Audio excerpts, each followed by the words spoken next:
Smart Listener, mari dukung pertumbuhan ekonomi syariah Indonesia untuk kemajuan dan kesejahteraan bersama.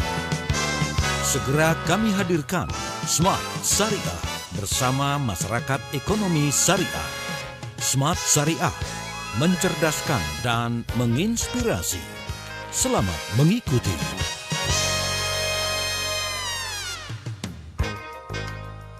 Assalamualaikum warahmatullahi wabarakatuh. Selamat malam, smart listeners.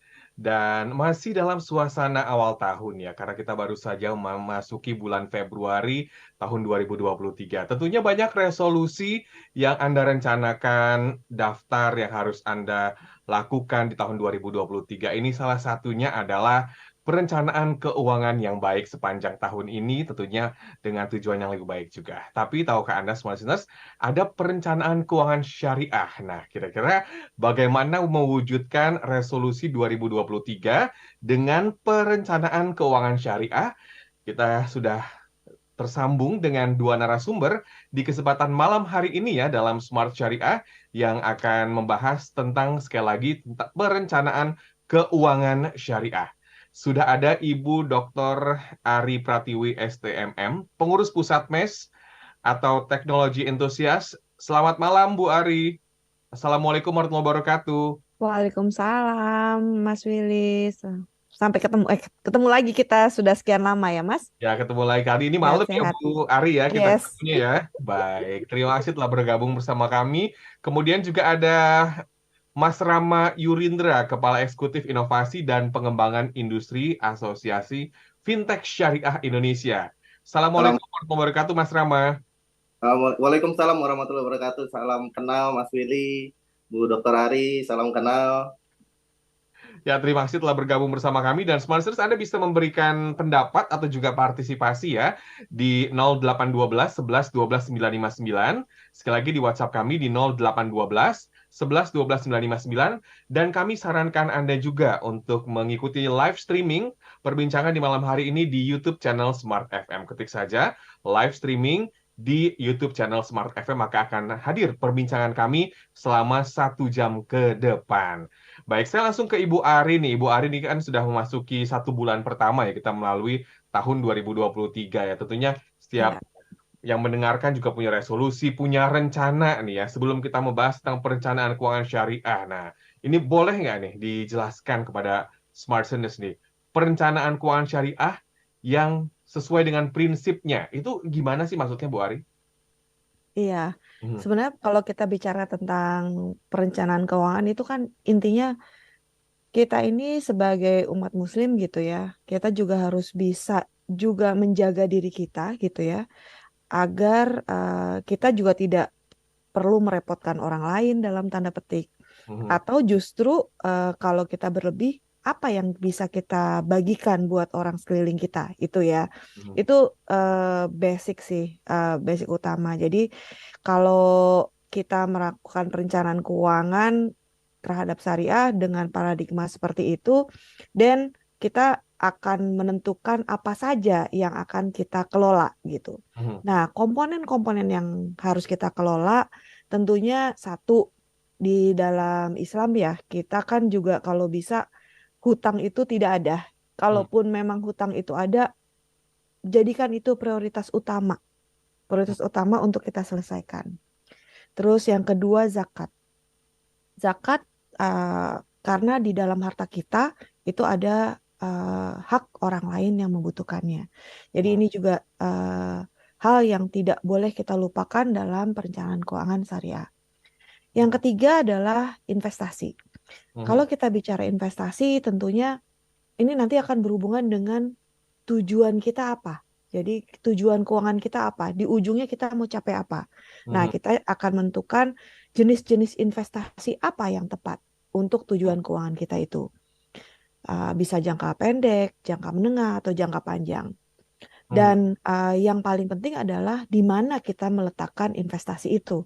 Tentunya di area atau di tempat atau produk-produk yang memang diselenggarakan atau dikelola dengan cara syariah.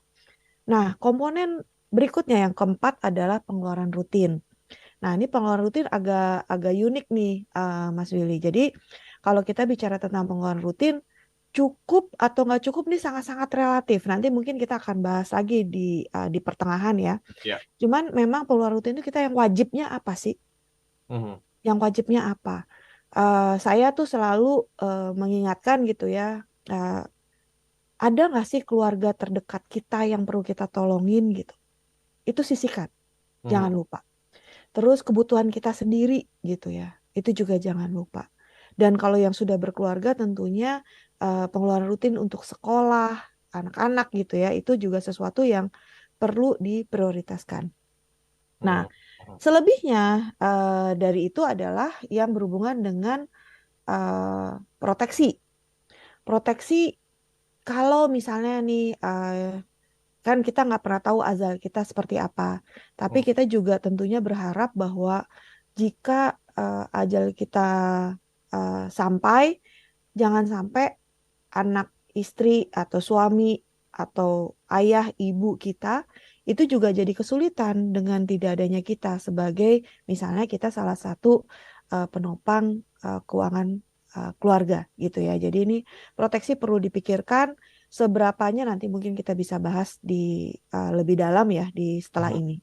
Nah, yang terakhir adalah gaya hidup. Nih, gaya hidup itu sering sekali agak beririsan dengan yang tadi pengeluaran rutin. Nah, gaya hidup ini ada yang gaya hidup yang wajib kita miliki atau kita capai. Misalnya kita perlu kendaraan gitu misalnya. Kendaraan ini juga bisa jadi gaya hidup, bisa juga dia sebenarnya aset gitu, bahwa kita butuh kendaraan untuk kita bisa lebih mobile gitu ya, mobilisasi kita lebih baik. Nah, ke 6 komponen ini kita juga harus balik lagi ke tujuan utama kita adalah pertama, jangan sampai kita ini nanti menyusahkan orang lain gitu ya. Dan yang kedua, apa yang bisa kita berikan untuk orang yang lebih luas gitu. Nah, ini yang basic utama gitu ya. Nanti kalau kita sudah mulai bahas lebih detail, misalnya contoh tujuan keuangan syariah kita misalnya bisa pergi ke luar negeri, itu bisa juga sebagai gaya hidup ya. Tapi kalau kita bicara pergi haji, nah tentu akan berbeda gitu. Nah, tentunya kita harus bisa memprioritaskan mana-mana yang memang benar-benar bermanfaat buat banyak orang dan melaksanakan semua kewajiban-kewajiban kita dengan ajaran yang sudah kita terima selama ini. Mungkin itu garis besarnya. Ajaran Islam dan juga prinsip syariah ya. Baik. Betul. Semakin menarik diskusi kita pada malam hari ini. Small Listeners, kami undang partisipasi Anda di WhatsApp di 0812 11 12 959. Atau kami juga sedang live streaming di YouTube channel Smart FM. Kami persilahkan Anda untuk mengklik ya di YouTube channel Smart FM karena kami sedang live selama kurang lebih 1 jam ke depan ya. Tetaplah bersama kami dalam Smart Syariah. Kami segera kembali. Tetaplah menyimak Smart Syariah bersama Masyarakat Ekonomi Syariah.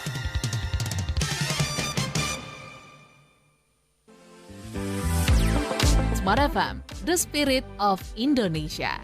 Kami hadir di kota-kota Indonesia. Manado, Makassar, Banjarmasin, Balikpapan, ada di Kalimantan, Palembang, Medan, Pekanbaru, Surabaya, Yogyakarta, dan Jakarta. Bukan sekedar menjadi radio penghibur, tapi menjadi partner Anda untuk maju bersama. Berbagai program kami hadirkan bersama narasumber kompeten di bidangnya. Segera hubungi kami di 021 633 7783 atau kirim email ke smartfm9590@gmail.com. Segera kami hadir di tempat Anda mengemas segala kebutuhan Anda. Smart FM, Business and Inspiration.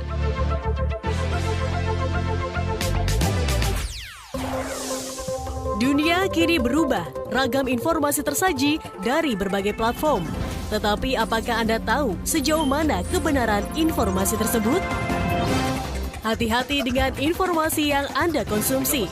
Informasi yang didengar, dibaca akan tersimpan di pikiran dan mempengaruhi keputusan dan tindakan kita. Smart FM, The Spirit of Indonesia, menjadi sahabat terbaik Anda. Menghadirkan lebih dari sekedar informasi yang menghibur, namun mengungkap kebenaran, berbagi inspirasi, dan bersama-sama merawat asa. Apakah yang dimaksud dengan sukses adalah maka bila sosialisasi berkurang, maka secara otomatis keuangan berputar itu akan menipis. Di digital, kamu lakukan apapun, rekam jejak digital kamu dan kapan saja tinggal dibuka. Subscribe YouTube Smart FM dan mari nikmati berbagai layanan video Smart FM di YouTube channel Smart FM. Semua kami hadirkan untuk mengedukasi, menginspirasi, menguatkan, dan bersama Anda merawat asa. Smart FM, Business and Inspiration. So, pastikan subscribe YouTube channel Smart FM.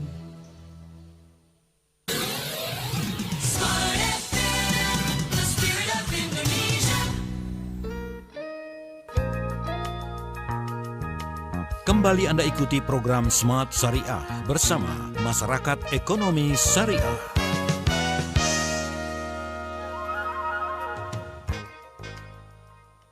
Terima kasih Anda masih bersama kami dalam Smart Syariah. Sekali lagi topik kita pada malam hari ini adalah wujudkan resolusi 2023 dengan perencanaan keuangan syariah. Smart listeners, Anda yang baru saja mendengarkan kami di 10 kota jaringan Smart FM, kami sarankan Anda juga bisa menyaksikan secara live streaming di YouTube channel Smart FM. Saya ke Mas Rama nih. Mas Rama, tadi sudah dijelaskan ya, apa jenis-jenis pengelolaan keuangan secara umum ya oleh Ibu Ari ya. Nah, ini kalau kita membahas tentang perencanaan keuangan yang baik yang katanya pastinya berdampak positif pada tercapainya kebebasan finansial. Ini maksudnya gimana ya, Mas Rama? Silakan. Oke, terima kasih Mas Willy. Ini kalau saya mungkin dari apa yang pengalaman sendiri aja ya kira-kira ya, Mas Willy. Kalau kita bicara perencanaan keuangan nih, sesuatu yang sepertinya mudah gitu ya, tapi implementasinya kita mesti disiplin lah ya intinya. Gitu.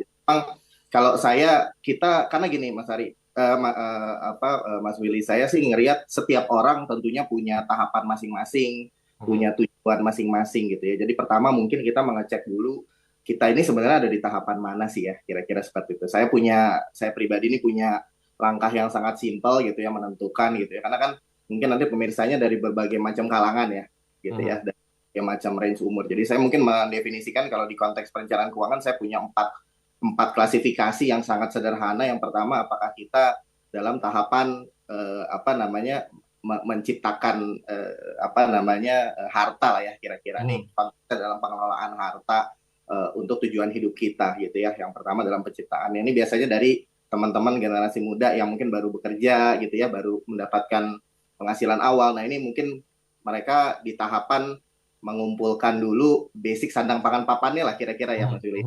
Yang utama dulu ya. Utama dulu gitu kita bicara ya. Jadi itu dulu yang kita harus punya basic itu dulu ya kira-kira gitu. Itu kalau bagi saya mendefinisikan itu di tahapan penciptaan kekayaan lah awal ya. Lalu yang kedua kita bicara, nah biasanya kalau udah punya basic sandang pangan papan, nah biasanya orang ingin ya mengakumulasikan, ingin dari udah punya satu pengen punya dua gitu ya, udah punya dua pengen punya berikutnya. Nah ini di situ saya mendefinisikan ini di tahapan akumulasi gitu ya, melipat gandakan lah kira-kira dari harta yang kita miliki. Nah tentunya ini yang tadi mungkin Bu Ari sampaikan, biasanya orang mendefinisikan mungkin dengan menginvestasikan ya, apakah kita memulai suatu usaha, berbagai macam cara mungkin bisa dilakukan ya gitu, tergantung mungkin preferensi dari masing-masing ya. Ada yang memang sudah bekerja, dia mungkin waktunya fokus untuk bekerja ya, dia lebih baik menginvestasikan secara pasif. Ada yang memang jiwanya pengusaha. Kalau saya nih basicnya di entrepreneur gitu ya, jadi saya lebih suka ya mencoba mengusahakan sesuatu gitu ya. Jadi basicnya memulai usaha gitu ya, tujuannya untuk melipat gandakan harta yang kita miliki. Nah, insya Allah kalau misalnya itu semua sudah terpenuhi gitu ya, nah memang kita harus pahami bahwa memang saya ngerasa nih banyak teman-teman masyarakat umum fokus di situ, melipat gandakan aja ya kira-kira gitu. Tapi sebenarnya yang tadi Bu Ari udah sampaikan gitu, sebenarnya di tahapan itu ada hal yang kita harus waspadai, yaitu resiko kehidupan gitu ya. Nah, kalau saya bicara resiko kehidupan ini macam-macam ya, mulai dari yang paling simpel sakit ya, yang kedua mungkin ada resiko kecelakaan mungkin, atau mungkin ada resiko, mohon izin juga kalau misalnya kita sudah berkeluarga ya, resiko pisah harta nih yang terjadi karena itu juga tentunya akan merubah struktur kita punya harta tentunya gitu ya, belum lagi resiko-resiko lain ya tentunya seperti kematian dan lain sebagainya. Nah ini semua ya kita harus pastikan ya, tadi kita nggak hanya fokus di melipat gandakan aja gitu ya. Tapi juga kita mesti waspada betul mengenai resiko-resiko kehidupan yang tentunya harta yang kita sudah miliki itu kita capek-capek mengumpulkan ya, kita sudah capek-capek mengakumulasikan ya, ternyata masih ada resiko-resiko yang belum kita pikirkan. Nah ini penting sekali ya saya rasa untuk menyadari hal-hal tersebut gitu ya. Nah ini memitigasinya tentunya ada banyak cara ya. Nah berikutnya insya Allah kalau semuanya udah nih Mas Willy, jadi semuanya udah tercapai, alhamdulillah resiko sudah dimitigasi semua. Nah berikutnya apakah cukup sampai di situ? Nah tadi mungkin Bu Ari sampaikan itulah the beauty of syariah ya. Kita nih di sini punya insya Allah pada saat kita melakukan akumulasi kita udah melakukan zakat ya, infak ya dan lain sebagainya, di mana kita tahu bahwa tanggung jawab harta ini bukan hanya kita aja ya, tapi kan ada banyak kalangan juga yang sudah kita, itulah the beauty of syariah, kita punya konsep dana sosial ya, selain zakat, infak. Nah berikutnya gimana sih kita harta yang kita miliki ini bisa bermanfaat gitu ya untuk baik di kehidupan berikutnya, nanti di kehidupan berikutnya ataupun bisa untuk ke generasi berikutnya. Nah di sini saya mendefinisikan tahapan ini, harapan saya gitu ya teman-teman, kita yang udah punya harta yang berkecukupan ini bisa memikirkan ya bahwa ada pihak lain ya, baik itu generasi penerus kita ataupun masyarakat sosial sekeliling kita. Nah ini mungkin salah satunya di keuangan Islam kita mengenal yang namanya wakaf ya. Nah berikutnya juga kalau di kita kan juga kita mengenal ada ilmu perencanaan waris. Nah bagaimana caranya nih ya, harta yang udah baik ini jangan sampai nanti pada saat kita udah nggak ada malah jadi, mohon maaf, jadinya akhirnya percekcokan gitu ya. Ini kan banget ya kita dengerin ya. Nah ini kita harus pahami betul bahwa kita harus melakukan perencanaan ya untuk transfer harta berikutnya lah, baik itu dalam bentuk wakaf, baik itu dalam perencanaan waris. Nah siklus ini yang tentunya ya bisa dan harus dipahami gitu ya, bahwa tahapan-tahapan ini dilalui namun juga disadari lah kira-kira seperti itu. Nah tentunya untuk mencapai tujuan kebebasan finansial dan lain sebagainya, harapan saya kita aware dulu gitu ya. Kita aware dulu, kita mengecek kita nih ada di posisi di mana. Nah bagaimana kita? Alhamdulillah insya Allah mudah-mudahan teman-teman udah dalam konteks berkecukupan gitu. Yuk kita proteksi. Ya, tapi kalau misalnya belum masih mengumpulkan nggak apa-apa terus ya. Nanti kalau sudah mudah-mudahan nggak stop di situ aja gitu ya, tapi mulai melipat gandakan ya. Kalau sudah cukup ya mudah-mudahan juga bisa mempersiapkan di hari berikutnya gitu ya. Nah itu sih konsep sederhana 4 tahapan itu aja ya. Penciptaan, akumulasi, proteksi, dan siap-siap untuk transfer lah kira-kira seperti itu. Menarik sekali apa yang disampaikan oleh Mas Rama ya, tahapan-tahapan perencanaan keuangan yang baik ya selama kita hidup di dunia ini, mulai dari tadi mengumpulkan, melipat gandakan, sampai risiko. Ini menarik sekali nih membahas soal risiko ya. Banyak kita tidak mempersiapkan misalnya untuk terjadi sakit atau terjadi musibah, bencana, bahkan tadi kalau pisah rumah aja atau divorce itu bisa menjadi suatu permasalahan keuangan tersendiri ya Mas Rama ya. Dan yang terakhir juga disebutkan soal wakaf. Nah tadi ada yang bahas juga soal percekcokan, bahkan ada yang kalau udah meninggal itu kadang-kadang hartanya atau juga benda-benda rumahnya itu terbengkalai. Nah justru perencanaan itu dimulai sejak saat ini juga.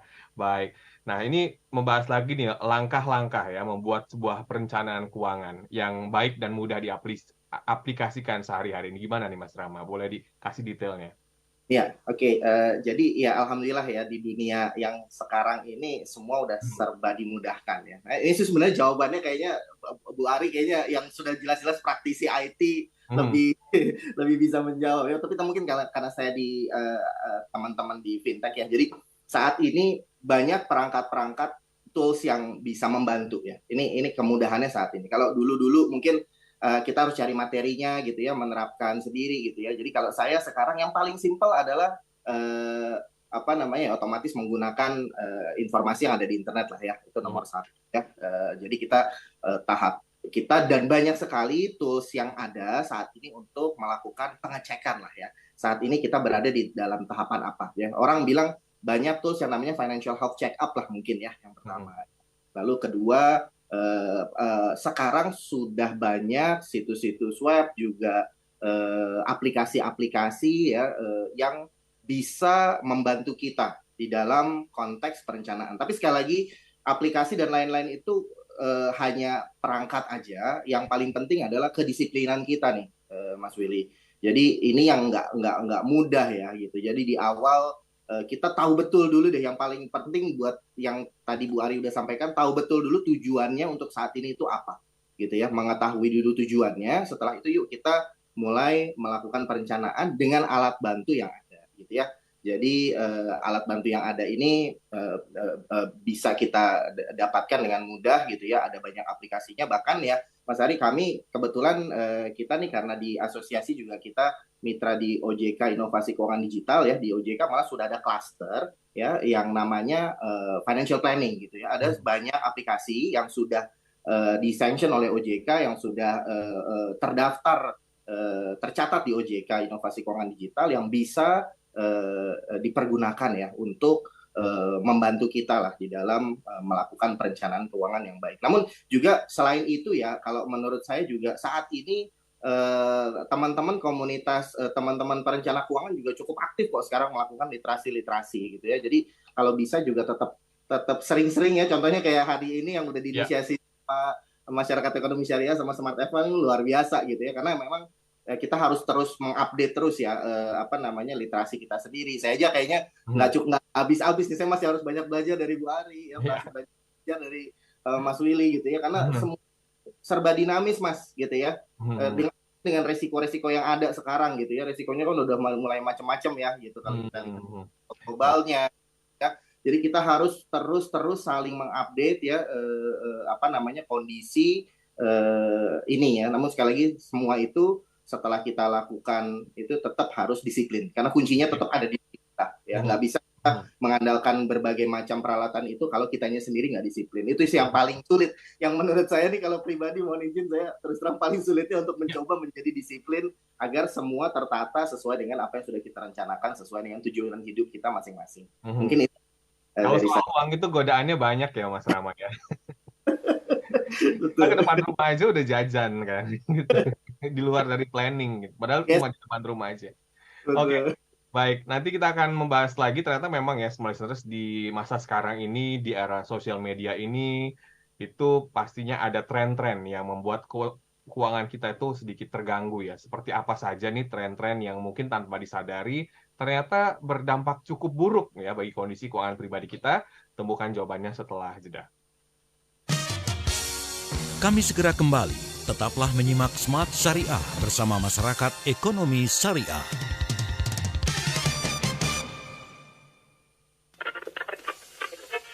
Selamat pagi Kak Denny, selamat pagi. Kalau mindset memang dari awal saya sih suka sekalinya. Dengarkan podcast Smart Inspiration di Spotify dan YouTube Radio Smart FM.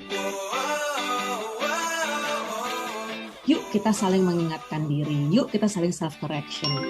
Dapatkan info terkini, bincang bisnis dan karir, serta inspirasi dari smart people hanya untuk Anda. Kita itu membutuhkan validasi atau membutuhkan bahwa kita itu sama dengan orang lain gitu. Kalau si A, iya temanku ini melakukan, saya kok nggak melakukan, itu berarti itu salah satu penyakit FOMO. Podcast Smart Inspiration di Spotify dan YouTube channel Radio Smart FM. ke distract sebenarnya nggak salah sih untuk buka sosial media ya. Tadi Audrey juga bilang bahwa itu jadi sarana refreshing, tapi kalau udah jadi kecanduan itu yang bahaya.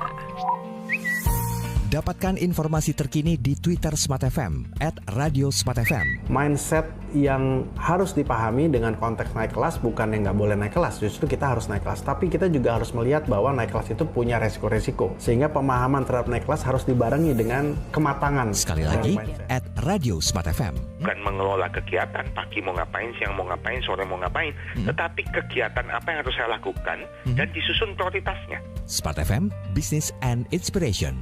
Part of Kompas Gramedia Radio Network.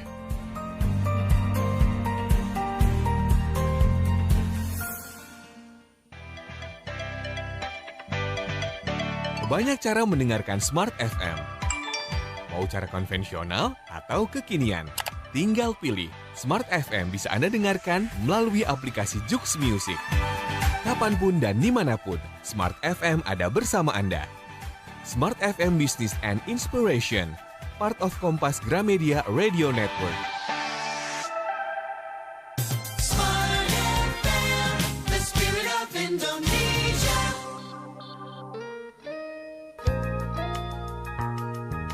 Kembali Anda ikuti program Smart Syariah bersama Masyarakat Ekonomi Syariah.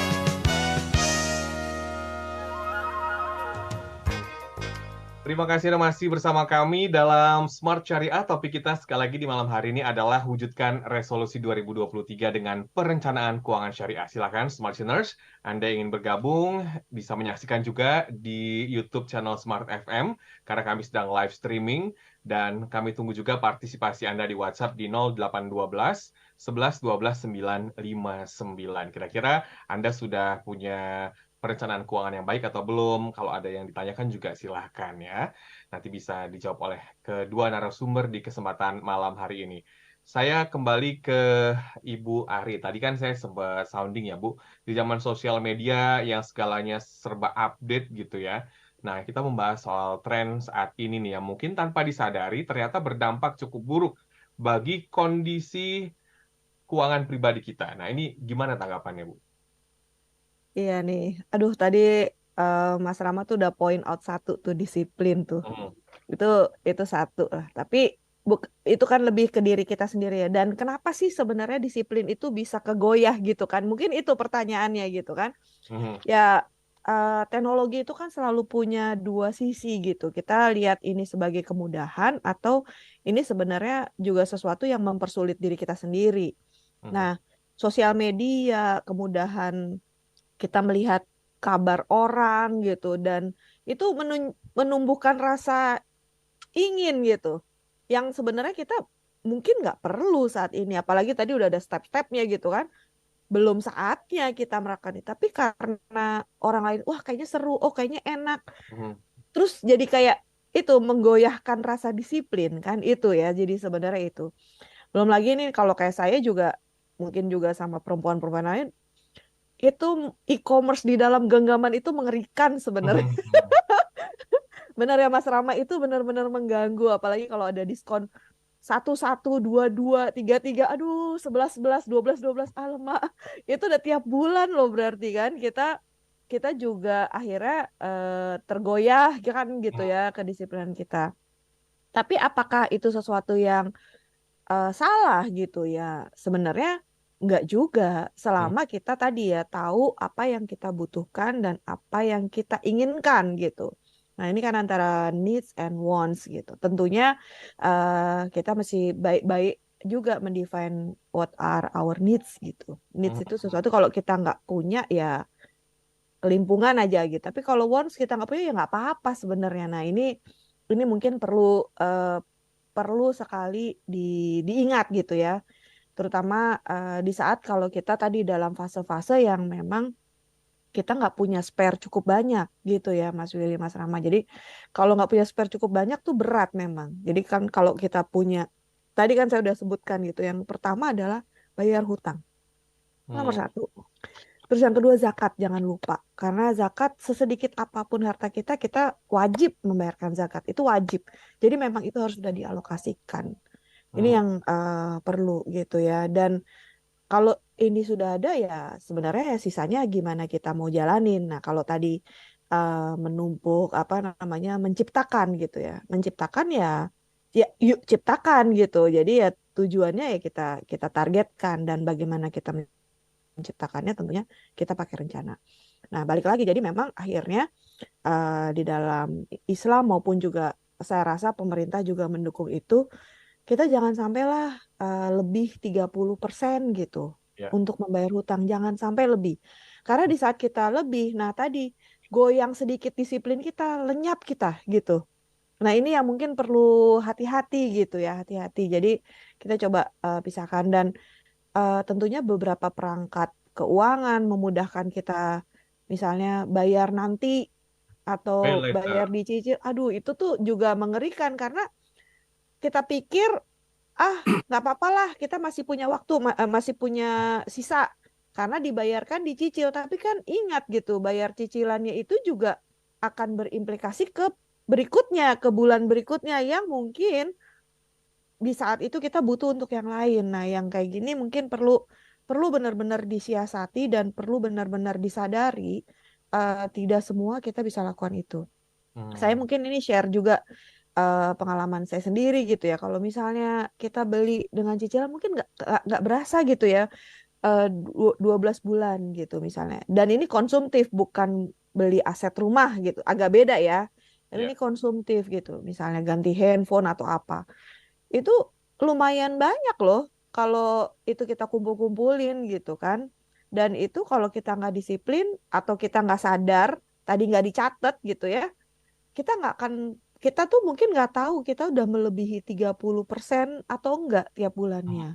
Itu yang mungkin agak serem sih, Mas Willy, Mas Rama. Jadi saya sih cuman titip pesan aja, let's define what are your needs and what are your wants gitu. Jadi kalau needs ya memang harus disisihkan. Kalau wants bisa belakangan nggak?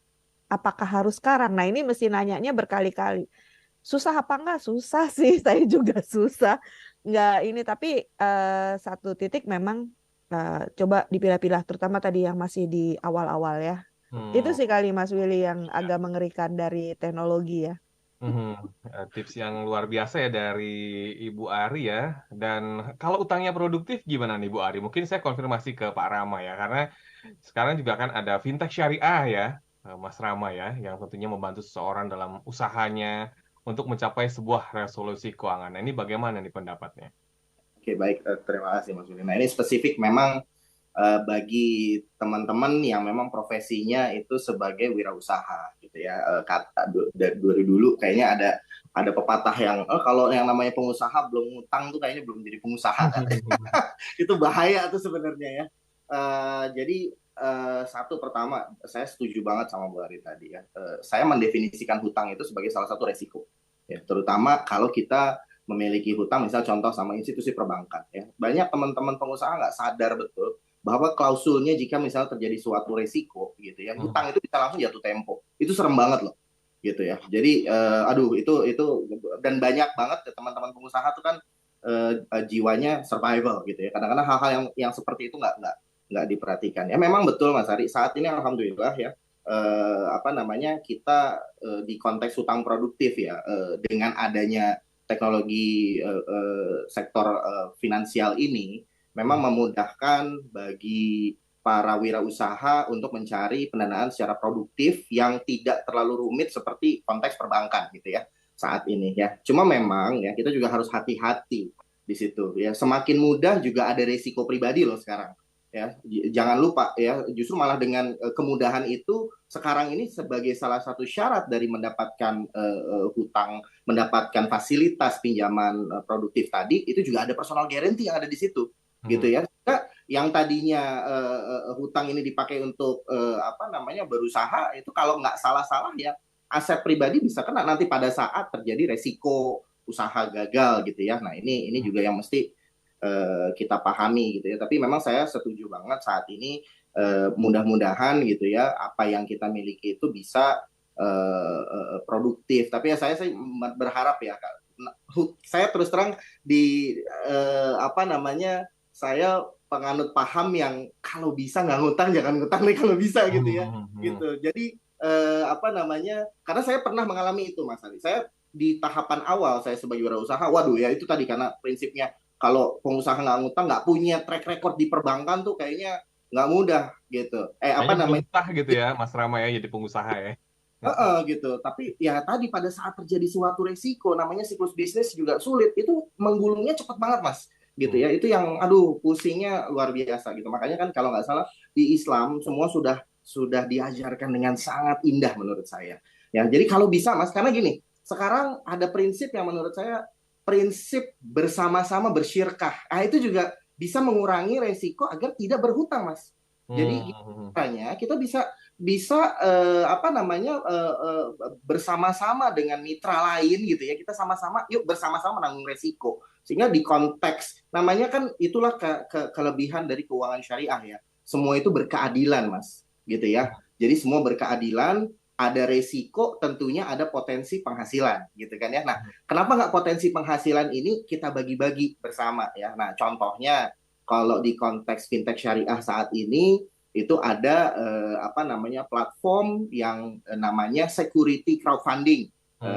Jadi urun dana, tapi bukan di konteks pinjam meminjam, tapi untuk bersama-sama untuk permodalan gitu ya. Jadi bersyirkah lah istilahnya gitu. Jadi itu mungkin salah satu alternatif yang saat ini teman-teman pengusaha bisa lihat gitu ya, jika ingin mendapatkan permodalan gitu, sehingga resikonya bukan berhutang gitu ya, tapi kita membagi resiko bersama-sama ya gitu. Jadi ada semacam penanam modal gitu kan ya, sehingga jadi kalau misalnya terjadi resiko gagal usaha, kita sama-sama menanggung bersama gitu kan.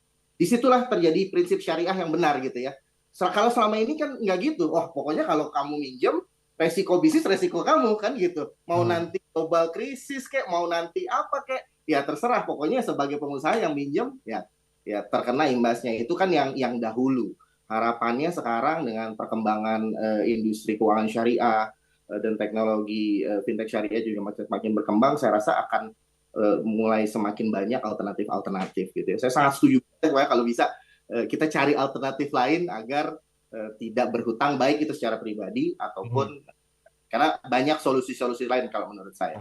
Tapi tadi ya disampaikan juga soal securities crowdfunding ya, Mas Rama, yang ditawarkan oleh keuangan syariah. Baik, semua listeners, masih ada sesi selanjutnya. Kami undang partisipasi Anda di 0812 11 12 959, dan kami juga sedang live streaming di YouTube channel Smart FM. Nanti kita akan bacakan pendapat Anda baik dari WhatsApp atau juga YouTube, namun setelah jeda. Kami segera kembali. Tetaplah menyimak Smart Syariah bersama Masyarakat Ekonomi Syariah.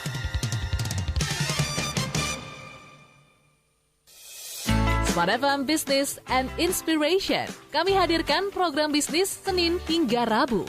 Senin dimulai dengan Smart Branding. Gitu ya, tapi kalau UKM justru cari cara. Selasa, Smart Business Talk. Presiden Joko Widodo menerbitkan aturan tentang rincian anggaran pendapatan dan belanja negara. Rabu, Smart Financial Wisdom. Itulah pentingnya ngatur cash flow itu dari nabung dulu, invest dulu. Di jam 7 pagi waktu Indonesia Barat atau jam 8 pagi waktu Indonesia Tengah. Pastikan Anda menyimak program bisnis di pagi hari, Senin hingga Rabu. Smart FM Business and Inspiration.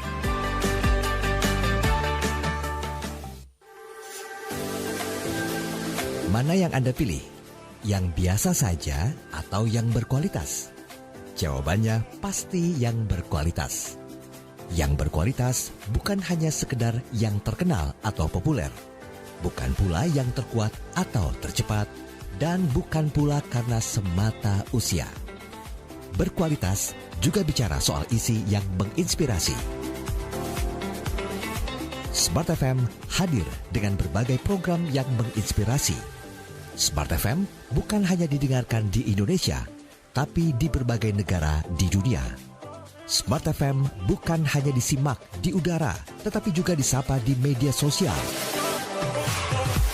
Pastikan Anda memilih Smart FM, media berkualitas, karena isinya menginspirasi. Menjadi sahabat di tengah persaingan yang menggila. Kami siap melayani Anda agar produk dan jasa Anda menjadi pilihan yang utama. Segera hubungi kami di 021 633 7783. Smart FM, Business and Inspiration.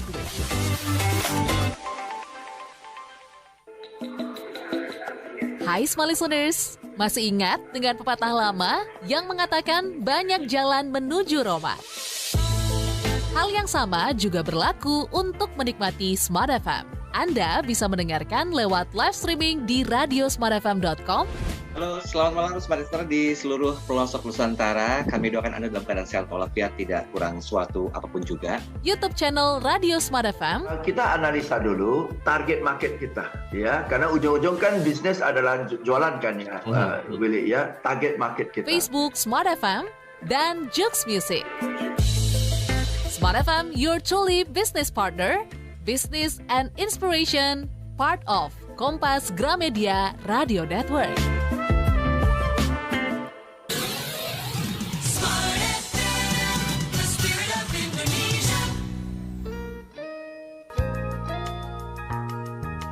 Kembali Anda ikuti program Smart Syariah bersama Masyarakat Ekonomi Syariah.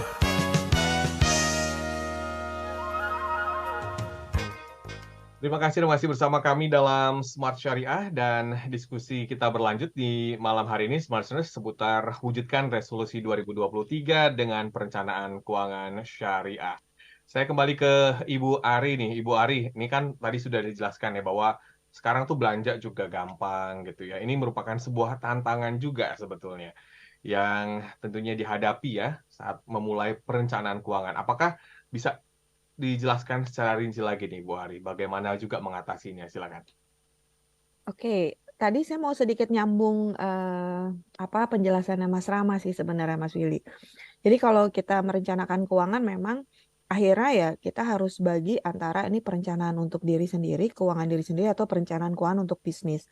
Nah, saya tertarik banget tadi waktu ngebahas soal perencanaan keuangan untuk bisnis, dan ada banyak sekali alternatif lain, which is saya juga that's my preferable as well gitu. Jadi itu perlu, dan yang paling penting kan sebenarnya kalau kita kerjakan rame-rame ini akhirnya ada social contract sih yang paling penting itu. Jadi tadi masalah disiplin, keengganan memulai merencanakan itu bisa diinfluence oleh para anggotanya gitu kan. Dan karena ini sifatnya adalah syirkah gitu, tentunya pertanggungjawabannya juga harus jelas, accountingnya juga harus ada. Nah, sebenarnya konsep perencanaan keuangan ya is about accounting sih, bagaimana kita mencatat semua pengeluaran kita, semua pendapatan kita, dan merencanakan itu bagaimana ke depannya. Nah, itu untuk di sisi bisnis, dan kedisiplinan atas semua keluaran, atas pengeluaran bisnis itu juga harus dicatatkan dengan jelas.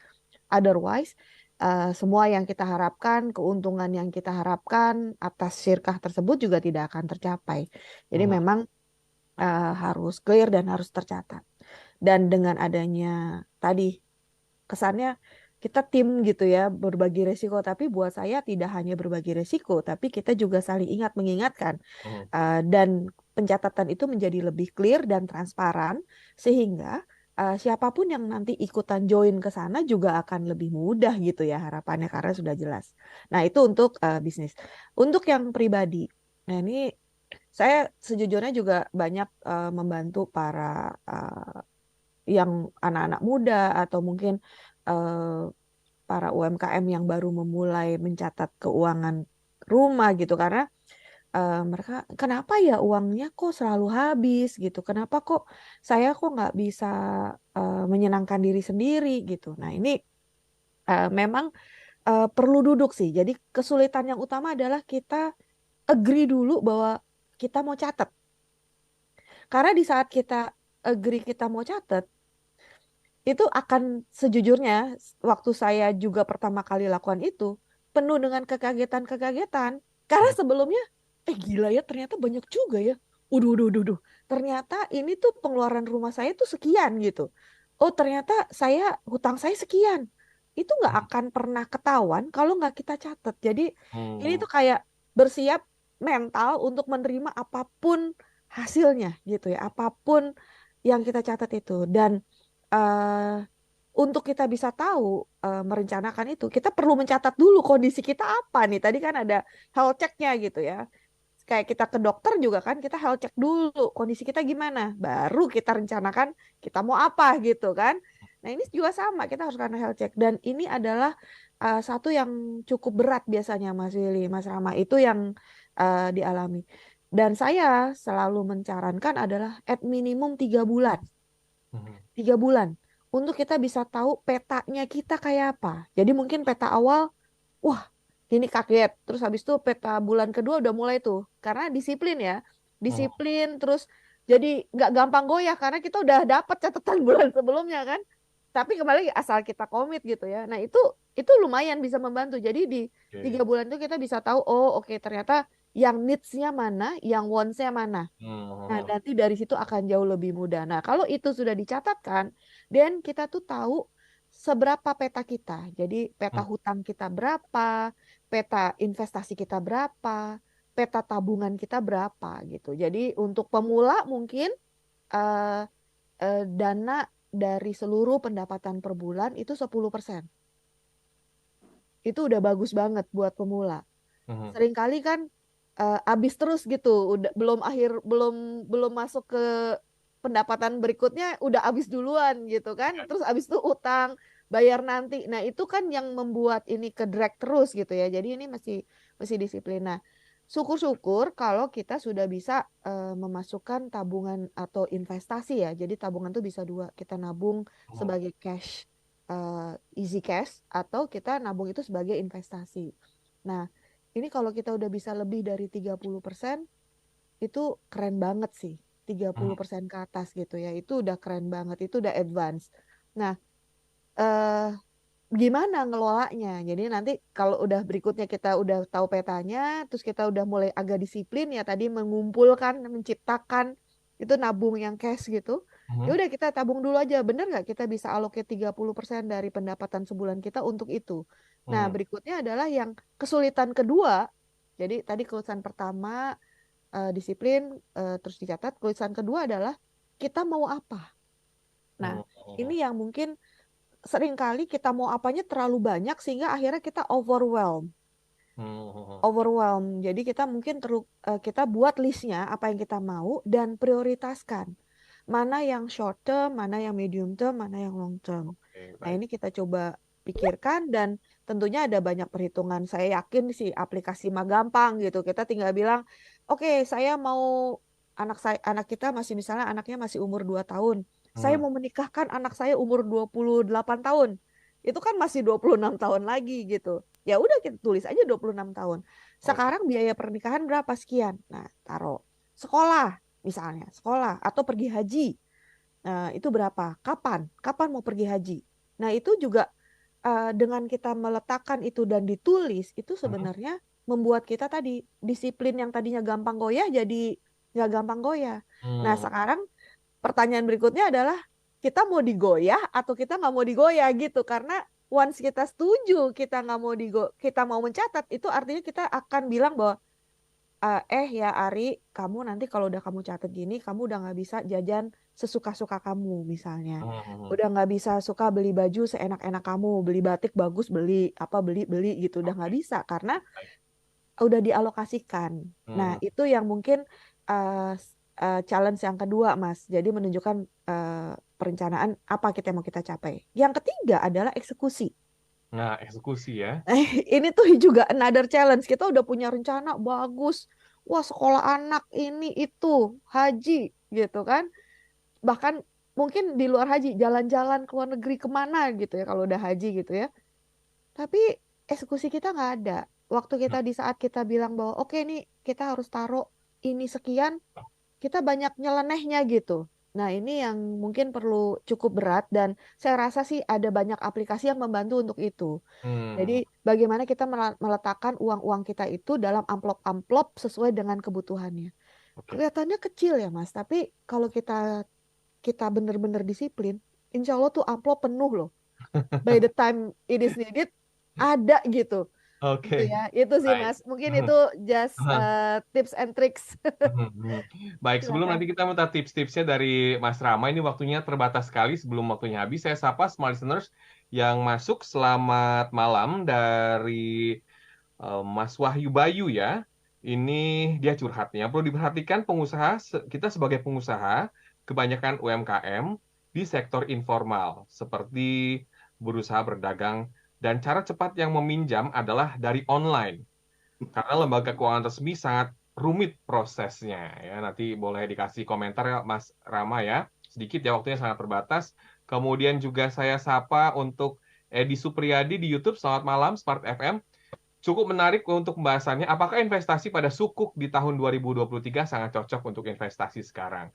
Dan apa risikonya berinvestasi di sukuk? Nanti dijawab juga oleh Mas Rama, singkat saja. Kemudian juga ini pendapat dari Mas Ari Anggoro ya di YouTube. Saya berani cicilan jika punya income tambahan rutin di luar gaji. Boleh, Mas Rama, dikomentarin beberapa pendapat kita yang tadi masuk, silakan. Ya baik, terima kasih. Mas Rama, karena waktunya tinggal 2 menit ini. Ya, boleh. Ya. Oke, ya baik. Satu yang pertama tadi ya, memang gampang banget sekarang untuk dapat yang apa namanya. Tapi sekali lagi tolong pahami betul resikonya betul ya, apa namanya di konteks online. Karena resiko gagalnya itu dulu itu kita akan kena apa gitu ya. Itu yang nomor 1. Gitu. Jadi menurut saya satu, kalau memang sulit untuk mengakses, sekali lagi tadi coba berkelompok deh kalau menurut saya gitu, terutama buat yang UMKM gitu. Kita jangan merasa kita nih hanya sendirian. Banyak loh bener. Cari komunitas yang tepat untuk sama-sama mencoba men-solve, atau kadang-kadang kalau memang kita mencari pembiayaan kita bisa bersama-sama gitu. Sehingga resiko itu bisa diminimalisir. Kalau saya sih lebih baik itu ya. Itu nomor 1. Jadi benar-benar tolong jauhi betul ya konteks meminjamnya gitu ya, karena apalagi usaha-usaha awal gitu ya, kecuali dia usahanya sudah berjalan gitu ya, sudah rutin, kita udah paham betul gitu ya, kita bolehlah ada talangan-talangan lah seperti itu ya.